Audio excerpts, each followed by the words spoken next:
अहिल्यानगर हादरलं. बस स्टँडवर खुलेआम गुंगी आणणाऱ्या नायट्रोझेपमच्या गोळ्यांची विक्री.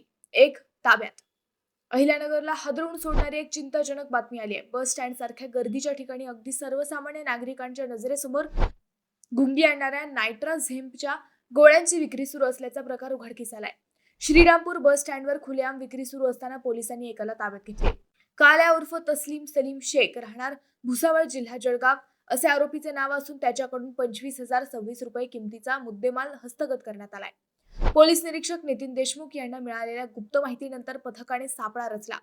वॉर्ड नंबर 5 मधील बस स्टँड परिसरात शौचालयासमोर एका भिंतीच्या आडोशाला हा युवक संशयास्पद हालचाली करताना दिसला. हातात कापडी पिशवी. पोलिसांनी त्यास ताब्यात घेत पोलिसी खाक्या दाखवताच गुंगीकारक नशा आणणाऱ्या नायट्रोझेमच्या गोळ्या असून त्या मी विक्रीसाठी येथे आणल्या आहेत असे त्याने सांगितले. पोलिसांनी त्याच्याकडील मुद्देमाल ताब्यात घेत त्याला अटक केली आहे.